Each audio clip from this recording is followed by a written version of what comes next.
Hello दोस्तों, कैसे हैं आप सब। उम्मीद करता हूं आप सब बढ़िया होंगे। आज की इस क्लास में हम बात करेंगे कक्षा 9 गणित विषय में प्रश्नावली 1.1 के कुछ प्रश्नों की। यहाँ पर मैंने कुछ प्रश्न नोट किए हैं और एक दो प्रश्नों की हम और बात करेंगे, चर्चा करेंगे। चलिए समझते हैं क्वेश्चंस को। इन क्वेश्चंस को हम हल कैसे करेंगे और इनका उत्तर क्या होगा। जैसा कि पहला प्रश्न क्या दिया गया है और इसको हल कैसे करेंगे ये हम आपको समझाते हैं। और ये जो बुक है NCERT की है, तो NCERT की बुक कोई भी आप लिए हों उसमें सारे प्रश्न देखने के लिए आप सभी को मिल जाएंगे। सभी प्रश्नों की हम बारी बारी चर्चा करेंगे और मेरा प्रयास यही रहेगा कि जो भी क्वेश्चन आप यहाँ पर देखें, और यकीन करिए इस क्लास में या इसके बाद जितनी भी क्लासें मैं आप सभी को देने वाला हूँ उन सभी को अगर आप देखते हैं तो आपको गणित विषय में कभी कोई दिक्कत नहीं आएगी। शुरुआत से देखिएगा, सारी चीज़ों को समझिएगा। क्या लिखा है, पहला प्रश्न, नीचे दिए गए कथन सत्य हैं या असत्य, कारण के साथ उत्तर दीजिए। तो पहला क्या है, प्रत्येक पूर्ण संख्या एक प्राकृत संख्या होती है। हम सभी को क्या पता है कि जो प्राकृत संख्या होती है उसकी शुरुआत 1 2 3 4 डैश जो है इनफाइनाइट या अनंत तक कह सकते हैं, या फिर ज्ञात नहीं है कह सकते हैं, तक होती है। यानी प्राकृतिक संख्याओं की बात करें तो शुरुआत कहाँ से होती है, एक तक। और कहा क्या गया, प्रत्येक पूर्ण संख्या एक प्राकृत संख्या होती है। तो ये उत्तर हो जाएगा असत्य। क्या हो जाएगा, असत्य हो जाएगा। क्यों, क्योंकि इसमें जो जीरो है, क्या जो जीरो है, जीरो पूर्ण संख्या है। क्या है, जीरो एक पूर्ण संख्या है। जब हम पूर्ण संख्या की बात करते हैं तो पूर्ण संख्या की शुरुआत कहाँ से होती है, 0 से 1 2 3 और आगे डैश करके हम अनंत तक या ज्ञात नहीं है तक जाते हैं।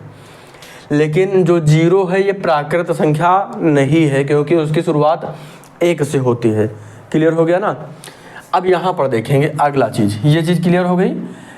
प्रत्येक पूर्ण संख्या एक प्राकृत संख्या होती है, तो यह नहीं होती है, असत्य है। क्यों, क्योंकि जीरो एक पूर्ण संख्या है लेकिन जीरो प्राकृतिक संख्या नहीं है। ठीक है, आगे, प्रत्येक पूर्णांक एक परिमेय संख्या होती है, तो ये हो जाएगा क्या, सत्य। क्यों, क्योंकि जैसे पूर्णांक की अगर बात करें तो एक है, जैसे मान के चले कोई भी नंबर आप ले लीजिए जो भी आपके दिमाग में आ रहा हो, एक, तो उसके नीचे हम यहाँ पर 1/2 जैसे मान लेते हैं इसको, क्योंकि हमको क्या बताना है, प्रत्येक पूर्णांक। पूर्णांक की बात करें तो क्या आप -4 -3 -2 -1 0 1 2 3 4 और 5, तो ये सारी क्या हो जाएंगे, पूर्णांक हो जाएंगे। ये क्या है, पूर्णांक। और क्या कह रहा है कि प्रत्येक पूर्णांक एक परिमेय संख्या, तो यहाँ पर अगर हम -5 के नीचे 1 लिख दें तो ये परिमेय संख्या हो गई कि नहीं हो गई। -4 के नीचे 1 लिख सकते हैं, -3 के नीचे 1 लिख सकते हैं, किसी भी संख्या के नीचे हम 1 लिख सकते हैं। 0 के नीचे भी 1 लिख सकते हैं, तो जो 0 है वो क्या हो जाएगी, परिमेय संख्या हो जाएगी। बाकी 4 के नीचे 1 लिख देंगे तो 4 1 जी क्या हो जाएगा, परिमेय संख्या हो जाएगी। क्लियर हो गया। तो ये इतना स्पष्ट हो गया ना कि प्रत्येक पूर्णांक एक परिमेय संख्या होती है, सत्य है, क्योंकि आगे आपको मैंने समझा दिया है कि उस संख्या के नीचे ये सारी चीज़ें होती हैं। अगला, प्रत्येक परिमेय संख्या एक पूर्णांक, जैसे 1/2 है। क्या 1/2 एक परिमेय संख्या है लेकिन ये पूर्णांक नहीं है। ये क्या है, ये एक परिमेय संख्या है। क्या है, परिमेय संख्या है, ध्यान रखना। ये एक परिमेय संख्या है लेकिन पूर्णांक नहीं है, लेकिन पूर्णांक नहीं है, ध्यान रखना, पूर्णांक नहीं। एक चीज़ और मैं यहाँ पे स्पष्ट करना चाहूँगा, मैंने देखिए 4 जो लिखा है ये नहीं बनाया है, लेकिन लिखने का तरीका जो ये वाला है ये मत लिखिएगा, लिखिएगा यही, ये भी आप ध्यान रखिएगा। क्या होता है, हम कई बार जल्दबाजी में ये लिखते चले जाते हैं, लेकिन ध्यान रखना कहीं पे भी लिखिएगा तो यही लिखिएगा। और मैंने यहाँ पे 2-3 बार लिख दिया, अभी याद आया तो बता दिया है। बाकी प्रयास यही रहेगा कि अब यही लिखा जाए, क्योंकि अक्सर जो चीज़ें रिपीट होती हैं वही चीज़ें हम लिखते चले जाते हैं, तो गलती ना हो, ध्यान रखिएगा। कौन सा 4 आप लिखेंगे वो चीज़ें भी आपको स्पष्ट होनी चाहिए, है ना। इतना स्पष्ट हो गया, इसमें उम्मीद है कि कोई भी दिक्कत आपको नहीं होगी। जैसे 4 के नीचे मान लेते हैं तो यहाँ पर 4/1 हो जाता है, तो ये क्या हो जाएगा। तीसरा, प्रत्येक परिमेय संख्या एक पूर्णांक होती है, तो क्या हो जाएगा, असत्य हो जाएगा। क्या हो जाएगा? असत्य, क्योंकि कारण हमने बता दिया 1/2 परिमेय संख्या है लेकिन पूर्णांक नहीं है। प्रत्येक प्राकृतिक संख्या एक पूर्ण संख्या होती है, तो यह भी असत्य हो जाएगा। क्या हो जाएगा? सही है, ये सही है, सत्य है। क्या है? ये सत्य हो जाएगा। ध्यान रखना, प्रत्येक प्राकृतिक संख्या, ध्यान देना, हमने जब बात की थी पूर्ण संख्याओं की, क्या बात की थी? पूर्ण संख्याओं की बात की थी, पूर्ण संख्या की बात की थी। क्या हो गया? 0, 1, 2, 3, 4, 5, 6 और डैश करके हम अनंत तक जा सकते हैं। तो ध्यान देना, हम यहाँ से ये जो संख्याएं आगे तक की हैं वे क्या हैं? वे प्राकृतिक संख्याएं कह सकते हैं या प्राकृत संख्याएं कह सकते हैं। तो यहाँ पर क्या हो जाएंगी? प्राकृत संख्याएं हो जाएंगी। ये क्या हो जाएंगी? प्राकृत संख्याएं। तो यही तो कहा गया था, प्रत्येक प्राकृत संख्या, तो ये जो संख्याएं हैं प्राकृतिक पूर्ण संख्याओं में आती हैं। ठीक है ना? तो क्लियर है ना? तो ये कथन क्या हो जाएगा? सत्य हो जाएगा। ठीक, सत्य हो जाएगा, असत्य नहीं होगा, ध्यान रखना। आगे, प्रत्येक पूर्णांक एक पूर्ण संख्या होती है। प्रत्येक पूर्णांक एक पूर्ण संख्या होती है, तो ये हो जाएगा असत्य। क्लियर हो गया? ये क्या हो जाएगा? असत्य हो जाएगा। प्रत्येक जो पूर्णांक है, प्रत्येक जो पूर्णांक है वो क्या होगी? पूर्ण संख्या नहीं होगी। क्यों? क्योंकि जो पूर्णांक में हम यहाँ देखिए, इसको मैं अभी ऊपर मैंने बनाया है, पूर्णांक में शुरुआत हो रही ये पूर्ण संख्याएं हैं, ये यहाँ से, लेकिन ये जो है ये ध्यान रखना, ये पूर्ण है ना, पूर्णांक, पूर्ण अंक, यानी यहाँ पे गौर करिएगा, यहाँ से यहाँ तक ये क्या है? पूर्णांक, इंटीजर बोला जाता है ना इनको, पूर्णांक को। तो ये पूर्णांक है पूरे, लेकिन पूर्ण संख्याएं सिर्फ इतनी है जिसमें 0, 1, 2, 3 होता है। माइनस का कोई भी अंक पूर्ण संख्या में नहीं आता, ध्यान रखना। यही बात मैं समझाने का प्रयास कर रहा हूँ कि जो पूर्ण संख्या होती है उसमें माइनस का अंक नहीं आता है, ध्यान रखना इस बात का। तो ये जो है, इतनी अंक जो हैं, ये क्या हो जाएंगे? ये पूर्ण अंक हो जाएंगे। क्या हो जाएंगे? ये पूर्ण अंक हो जाएंगे।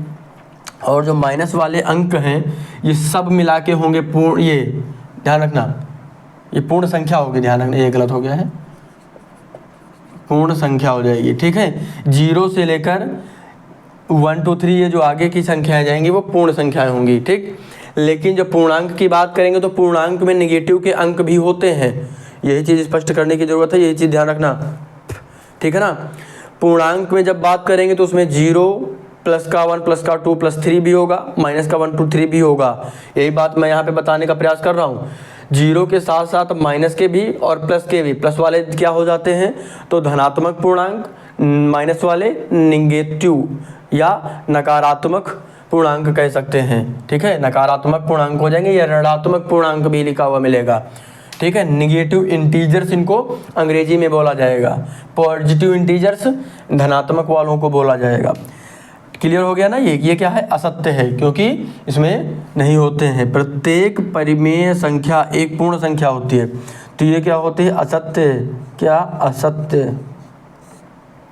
ठीक है, ये असत्य हो जाएगा, क्योंकि परिमेय संख्याएं पूर्ण संख्याओं में नहीं होती हैं। ध्यान रखना, 1/2 है, ये क्या है? परिमेय है, लेकिन ये परिमेय संख्या लेकिन पूर्ण संख्या नहीं है। कोई दिक्कत तो नहीं है? तो उम्मीद है ये चैप्टर आपको समझ में आ गया होगा। इसका एक क्वेश्चन और अभी आगे का है, क्या 0 एक परिमेय संख्या है? क्वेश्चन ध्यान से समझिएगा। क्या 0 एक परिमेय संख्या है? क्या इसे आप P/Q के रूप में लिख सकते हैं, जहाँ P और Q पूर्णांक हैं और Q बराबर नॉट इक्वल टू 0, यानी Q जो है इज नॉट इक्वल टू 0 रहेगा। क्या हम 0 को परिमेय संख्या के रूप में लिख सकते हैं? और कहा क्या जा रहा है कि जो Q है वो इज नॉट इक्वल टू 0 होगा, इज नॉट इक्वल टू 0 होगा, यानी जो Q की वैल्यू होगी वो 0 नहीं होगी। तो हम इसके नीचे एक मान सकते हैं ना, 0/1 इसको लिख सकते हैं। तो इसको हम लिख देंगे, हाँ हम लिख सकते हैं। इसको क्या कह सकते हैं? इसको हम लिख देंगे, हाँ हम इसको लिख सकते हैं। 0 को परिमेय संख्याओं के रूप में लिख सकते हैं, क्योंकि यहाँ पे पूछा क्या गया, प्रश्न क्या पूछा गया? क्या 0 एक परिमेय संख्या है? तो यहाँ पे लिख देना, हाँ 0 एक परिमेय संख्या है। ठीक, क्योंकि हमने आपको बता दिया है कि 0 के नीचे हम बटे में 1 लिख सकते हैं। हर जो है ऋणात्मक नेगेटिव भी हो सकता है, इतना भी याद रखना। आगे का क्वेश्चन है 3 और 4 के बीच में 6 परिमेय संख्याएं ज्ञात कीजिए। क्या लिखा है?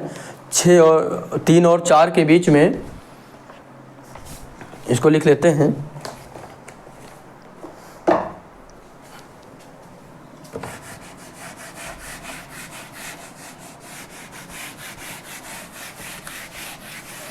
चलिए एक काम करते हैं, इसको मिटाते हैं। बाकी का अगला जो पार्ट है, इसके अगले पार्ट में हम सारी चीज़ों को कवर करेंगे, उसमें भी कुछ प्रश्नों को सॉल्व करेंगे।